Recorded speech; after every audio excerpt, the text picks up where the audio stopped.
출애굽기 23장 10절로 13절의 말씀을 가지고 거룩한 백성으로서의 삶, 배려라는 제목으로 하나님의 말씀을 함께 나누고자 합니다. 오늘 본문은 안식년과 안식일에 대한 말씀으로, 안식년은 안식일을 기억하여 거룩히 지키라라는 10계명 제4계명의 확장판이라고 말할 수 있습니다. 이 안식년이라는 이 명칭은 후에 레위기서에서도 언급되고 있지만 오늘 그 내용과 본질은 오늘 본문 말씀에서 그야말로 분명하게 드러나고 있음을 알 수 있습니다.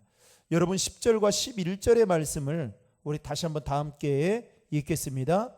너는 6해 동안은 너희 땅에 파종하여 그 소산을 거두고 7째에는 갈지 말고 묵혀두어서 내 백성의 가난한 자들이 먹게 하라. 그 남은 것은 들짐승이 먹으리라.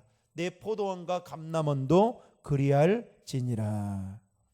하나님은 이스라엘 백성들에게 6해 동안은 열심히 농사를 지어서 소산을 거두되 7년째가 되는 해에는 그 땅을 갈지 말고 묵혀두라고 말씀하고 있습니다. 이게 바로 안식년입니다.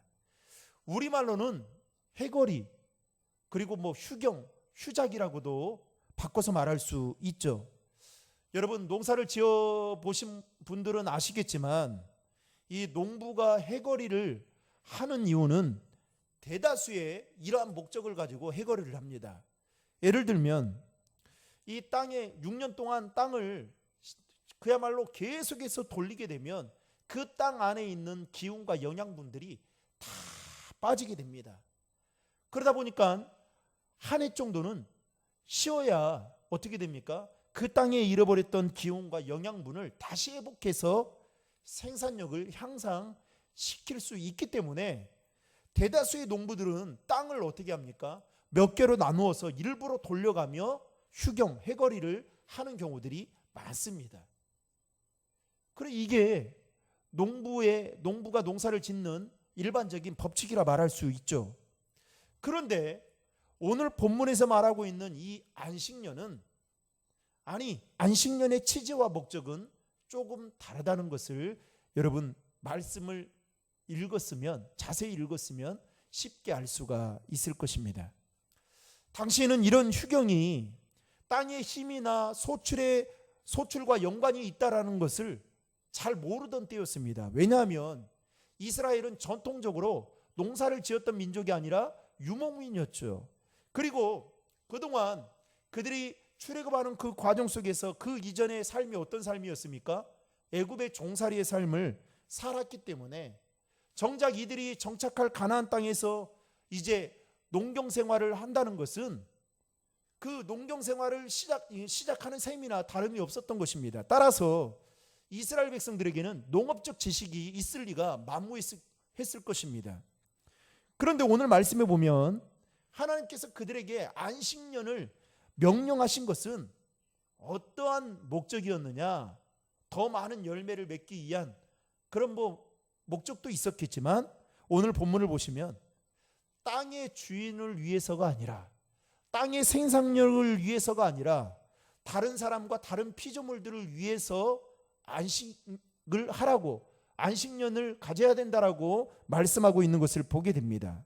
더 자세히 말한다면 가난한 자들이 와서 마음껏 먹을 수 있게 하기 위해서, 심지어는 들짐승까지도 먹고 배부를 수 있게 하기 위해서 안식년을 가져야 된다라고 말씀하고 있는 것을 보게 됩니다.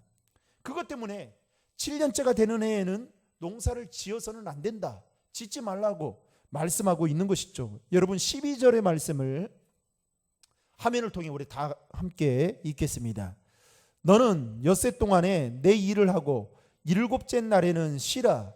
내 소와 나귀가 쉴 것이며 내 여종의 자식과 나그네가 숨을 돌리리라. 여러분 이 말씀 12절의 말씀을 보면 하나님의 배려의 마음을 느낄 수가 있습니다.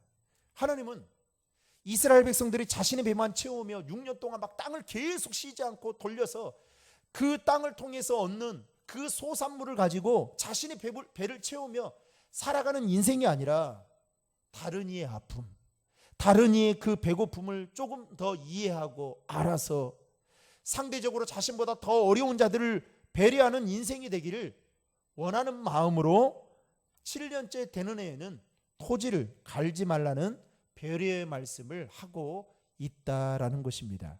그래서 12절에 보면 내 소와 나귀가 쉴 것이며 심지어는 내 여종의 자식과 나그네가 숨을 돌리리라. 여러분, 오늘 배려에 대한 이야기를 여러분들과 함께 좀 나누려고 합니다. 이 배려라는 말은 한자어로 상대배, 생각하려 이 한자를 쓰고 있는데요. 쉽게 말한다면 상대방을 생각해 주는 것, 상대방의 마음을 알아서 보살펴 주는 것, 이게 배려의 말이라고 말할 수 있습니다. 그런데 여러분, 오늘 7년째가 되는 해에 지금 땅을 해거리해야 된다, 휴경해야 된다, 휴적해야 된다 라고 말하는 것은 12절 말씀에 보면 배려의 측면에서 보면 합당하다라는 것을 분명히 알 수가 있습니다.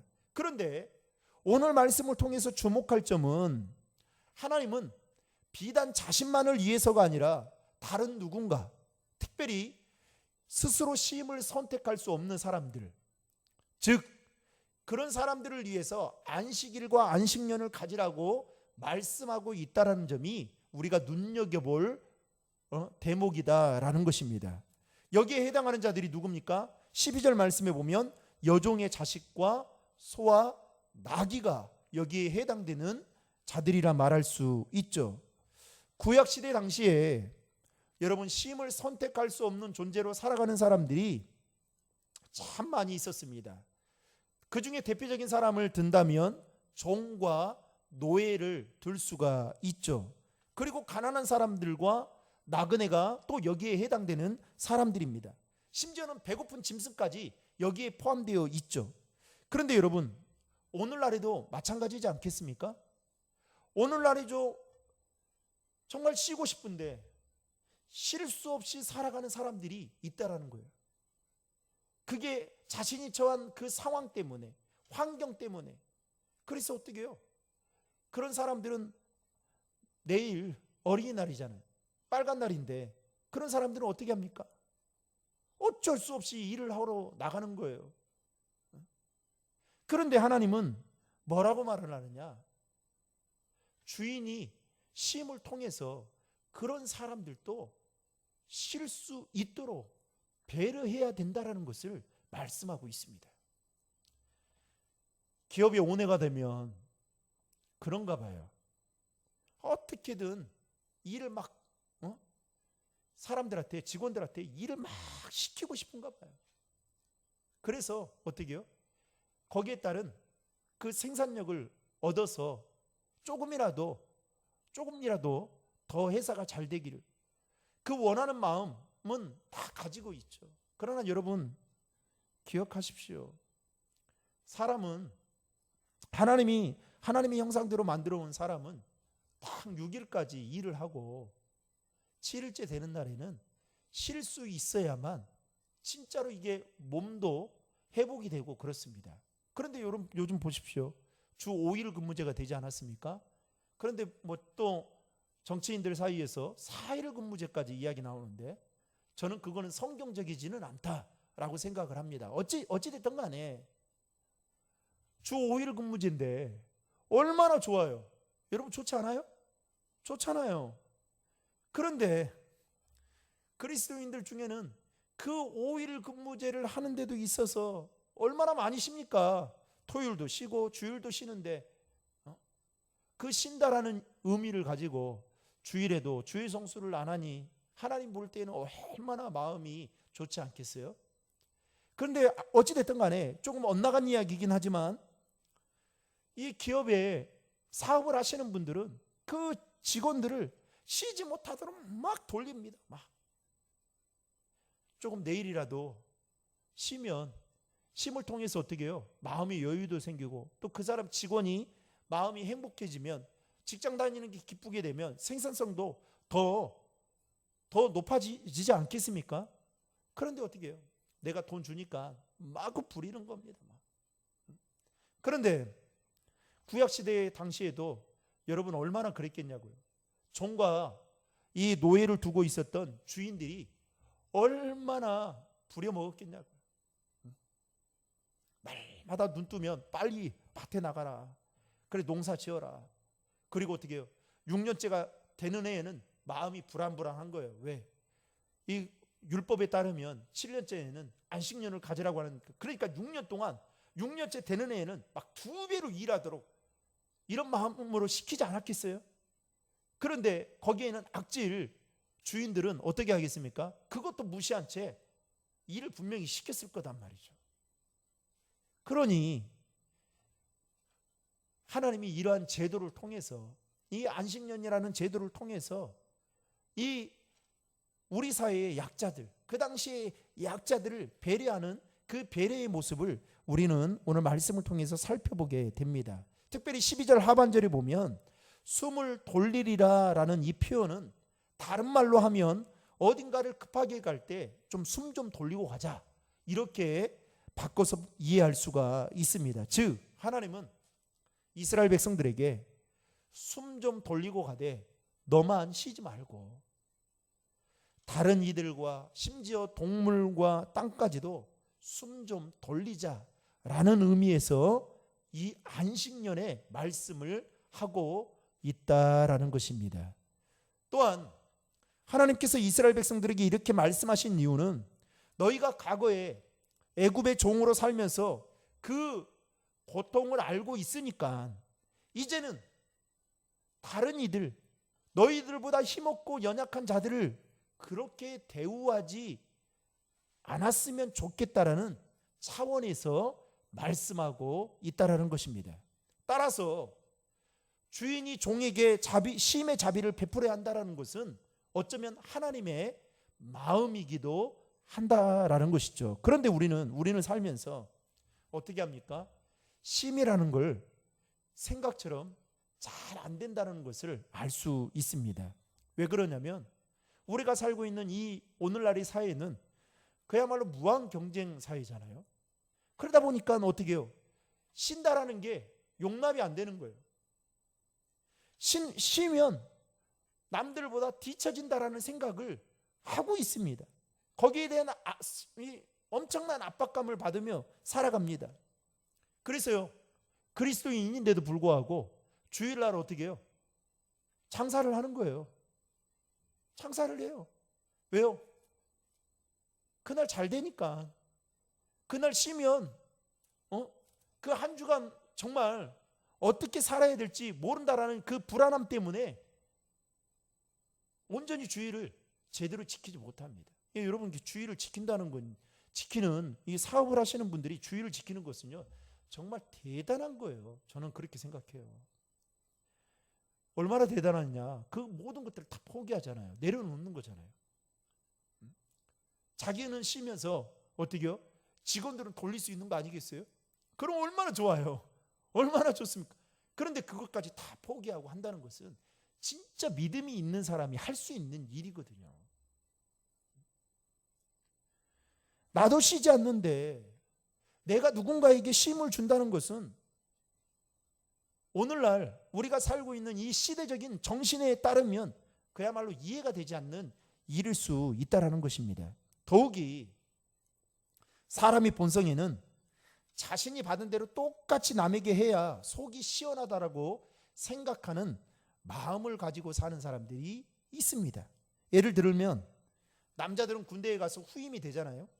그러면 선임으로부터 진짜 알지도 못하는 그 이유 때문에 수많은 괴롭힘과 학대를 받고 그렇게 지냅니다. 그러면서 그 시간들을 막 버텨내요. 그러면서 어떤 생각이 드느냐? 나는 그래도 기독교인이잖아요. 그럼 어떤 마음을 품냐? 나는 선임이 되면 절대로 후임들한테 이렇게 대하지 않아야겠다. 반면교사로 삼아야겠다. 이렇게 생각을 합니다. 그리고 딱 선임이 딱 되잖아요. 어떻게 될까요? 자기가 당한 그대로 고스란히 그렇게 하는 경우들이 다반사입니다. 다반사예요. 왜 그런지 아십니까?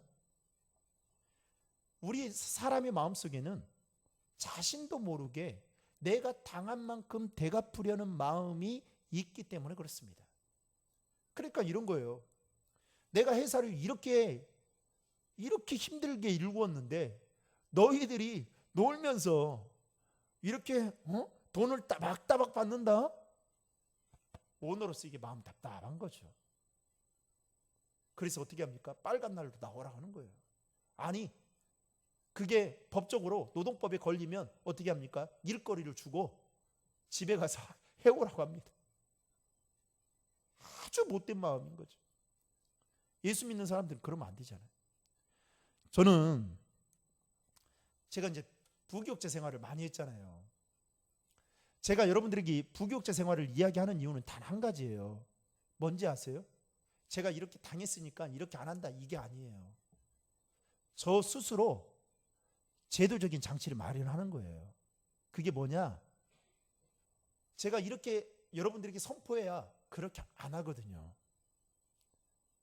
그래서 일부러 이야기하는 겁니다. 네? 왜?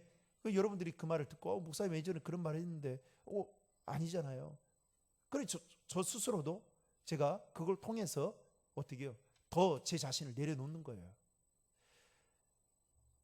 이 부교육자 생활을 하면, 큰 교회 가면, 저는 이제 선임을 여러 교회에서 많이 해봤기 때문에 부교육자를 어떻게 돌리는지를 잘 알고 있어요. 그리고 이 행정을 하게 되면 일을 안 되게 하는 것이 아니라 되게 만들어야 됩니다. 안 되는 것도 되게 만들어야 돼요. 마치 코끼리가 여러분 그 냉장고 안에 들어갈 수 있습니까? 없습니까?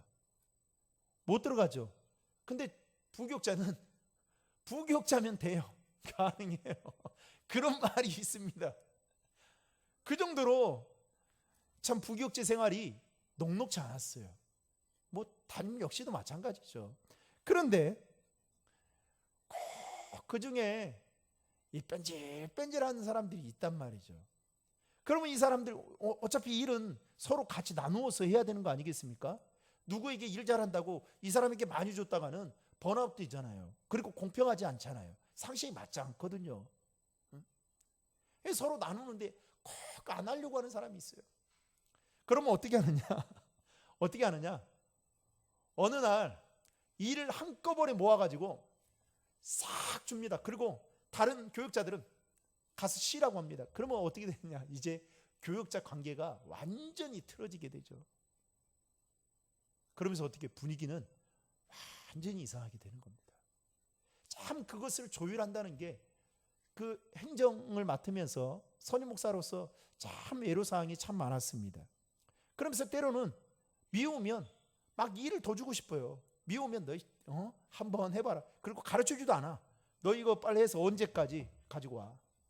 그리고 눈에 안 보이는 것 같으면 시간이 안 됐는데도 불구하고 계속 귀에 굳은 살이 매기도록 이야기합니다. 그러면 어떻게 할까? 막 괴로워가지고 막 죽으려고 하죠. 막 괴로우려고. 우리 마음 안에 이런 마음이 있어요. 여러분 창세기 13장에 보면 아브라함의 목자들과 조카 롯의 목자들이 서로 목축을 하기에 땅이 비좁게 되니까 어떻게 합니까? 이제 목자들끼리 서로 치고받고 다투게 되는 일이 벌어지게 됩니다. 그때 아브라함이 조카 롯을 불러요. 그러면서 우리 같으면 일반적으로 어떻게 하겠어요? 다투게 되면 야, 너 지금 뭐 하냐? 제가 이제 쉽게 표현하는 거예요. 너 지금 뭐 하냐? 지금 어떤 일이 일어나고 있는지 아냐? 너 빨리 지금 당장 저 들판에 나가봐. 지금 우리도 모르는 사이에 야, 목자들끼리 서로 치고받고 난리다. 당장 그 싸움하는 놈들 다 데리고 와서 자, 조지자. 이러지 않겠어요? 그런데 이 아브라함이 조카 롯에게 뭐라고 말을 하냐면 창세기 13장 8절과 9절에 보면 이렇게 말합니다. 화면을 통해 같이 읽겠습니다. 아브라함이 롯에게 이르되 우리는 한 친족이라 나나 너나 내 목자나 네 목자나 서로 다투게 하지 말자. 내 앞에 온 땅이 있지 아니하냐. 나를 떠나가라. 네가 좌하면 나는 우하고 네가 우하면 나는 좌하리라. 한마디로 아브라함이 지금 조카 롯에게 이렇게 말한 이유는 뭡니까? 싸우지 말자는 거예요. 다투지 말자라는 겁니다. 여러분, 사실 아브라함이 본토 친척 아비 집을 떠나서 자신의 고향을 떠나 나올 때에 누구를 데리고 나옵니까? 조카 롯을 데리고 나옵니다. 그리고 이 조카 롯을 자식처럼 정성껏 돌봤던 사람이 아브라함이었습니다. 아니, 어쩌면 롯에게 있어서 아브라함은 아버지와 같은 존재였을 것입니다. 그런데 이 고향을 떠나와서 살다가 조카 롯이 부자가 될 수 있었던 것은 누구의 공이 컸을까요? 아브라함의 공이 컸을 것입니다. 그렇다고 한다면 상식적으로 생각해 볼 때에 지금 아브라함의 목자들과 조카 롯의 목자들이 서로 다투게 될 때에 어떻게 해야 되겠어요? 먼저 눈치가 빠른 롯이라고 한다면 삼촌에게 와가지고 지금 뭐라고 해야 될까요? 삼촌, 큰일 났어요. 응? 지금 목자들끼리 땅이 비좁다고 지금 난리법석을 떠는데 전 마음이 너무 괴로워서 삼촌 이거 문제 좀 해결해 주세요. 이러지 않겠어요? 그런데 약삭 빠른 사람은 어떻게 할까요? 눈치를 잘 보고 있는 거야. 타이밍을 기다리고 있는 거죠. 그래서 어떻게 해요? 이번 기회에 좋은 땅을 내가 독점해야겠다라는 마음을 품지 않을까요? 그런데 놀랍게도 조카 롯은 그 마음이 있었습니다. 그런데 아브라함은 어떻게 하느냐? 그런 상황 속에서 야, 네가 먼저 선택해라. 선택권을 그에게 먼저 주죠. 여러분, 이것은 당연한 일이 아닙니다. 아마 고민이 될 만한 일인 것이죠. 그런데 아브라함이 조카 롯에게 그렇게 선택권을 먼저 줄 수 있었던 것이 여러분 어디에서 나오게 되었던 것일까요? 바로 배려의 마음이 있었기 때문에 가능할 수 있었다라는 것입니다. 배려하는 마음이 없었다면 아마 이번 기회에 조카 롯에게 어떻게 해요? 너 당장 네 목자들 데리고 여기서 떠나라. 그리고 그동안 내 밑에서 살았으니까 이제는 네가 알아서 네 힘으로 살아봐라. 이러지 않겠어요? 이래도 누가 뭐라 하겠습니까? 돌 던질 사람 없을 거예요. 왜냐? 아브라함이 그동안 키워왔잖아요. 그 은혜를 누리고 살아왔잖아요. 그런데 아브라함이 그렇게 하지 않았어요. 배려의 마음이 있었기 때문에 가능할 수 있었던 것입니다. 어느 젊은이가 돌다리를 건너다가 잘못 놓여진 돌을 디디게 되어서 그만 물에 빠져 자신이 입던 옷을 홀라당 다 젖어버리고 말았습니다. 물에 빠진 젊은이는 빨리 옷을 갈아입어야겠다는 생각으로 서둘러서 집에 돌아왔습니다. 어머니가 그 아들을 보니까 옷이 막 젖어 있는 그 아들을 보면서 깜짝 놀라가지고 그 연유를 물었어요. 그때 아들이 대답을 합니다. 어머니, 제가 개울에 있는 돌을 디뎠는데 그만 빠져서 이게 옷이 젖어버리고 말았습니다. 라고 했어요. 그때 어머니가 그 아들에게 우쭈쭈 한 것이 아니라 이렇게 묻습니다. 그럼 그 돌을 바로 잡아두고 왔느냐라고 물어요. 그러니까 아들이 뭐라고 말하냐면 어머니, 제가 사실은 젖은 옷을 빨리 갈아입어야 된다라는 이 마음 때문에 그 잘못 놓여진 그 돌을 제대로 바로잡지 않고 집으로 오게 되었습니다. 라고 말을 합니다. 그때 어머니가 아들에게 이렇게 말합니다. 그럼 옷을 빨리 갈아입고 가서 다른 사람들도 넘어질 수 있으니까 그 돌을 바로 놓고 오너라 라고 말했다는 이야기가 있습니다. 여러분, 이 젊은이의 어머니는 자신의 아들도 돌을 잘못 뒤져서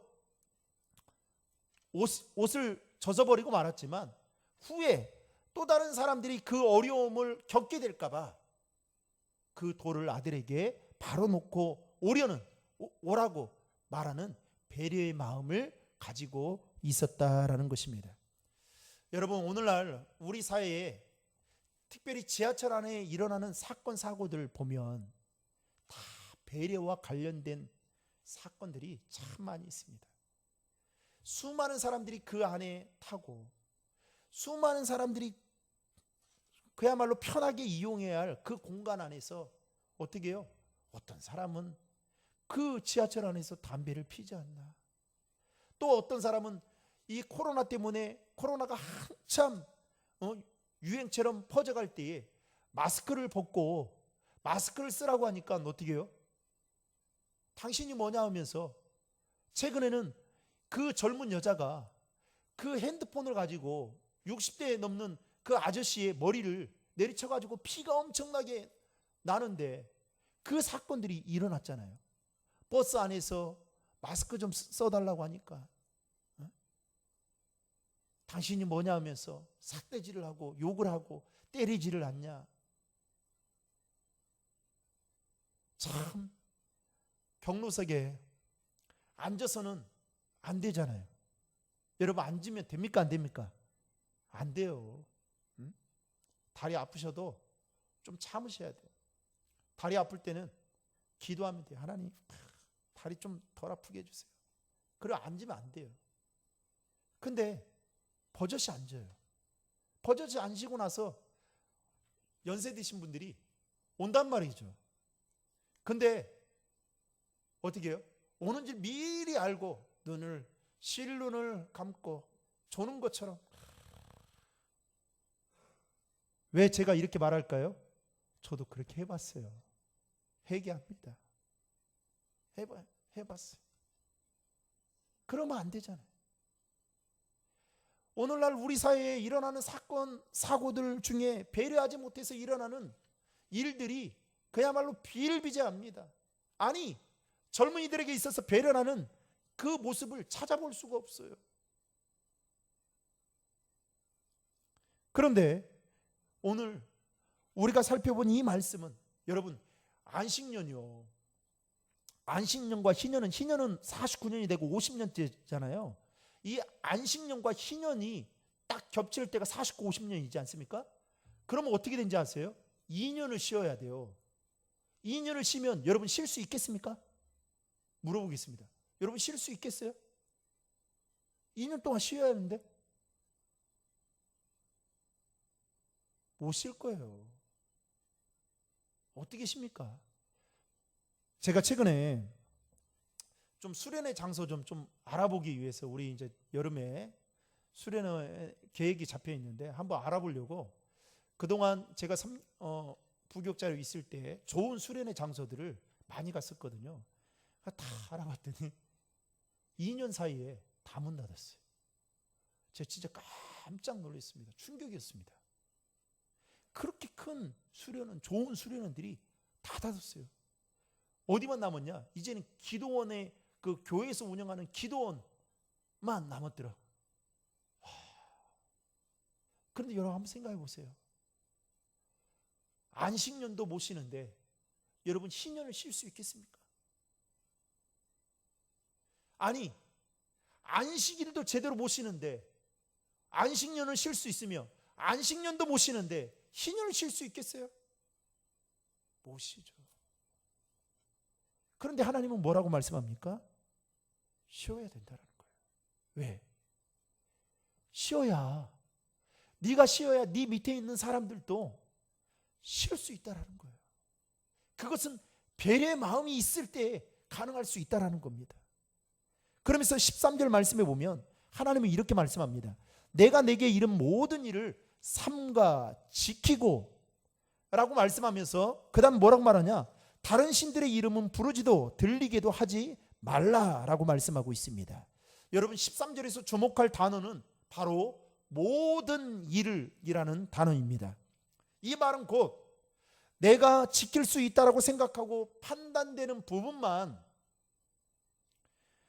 선택하거나 또는 내게 도움이 되는 것들만 치사 선택하고 지키는 것이 아니라, 그러지 않을지라도 하나님이 이스라엘 백성들에게 하신 그 모든 말씀은 그대로 순종해야 된다라는 것을 말씀하고 있다라는 겁니다.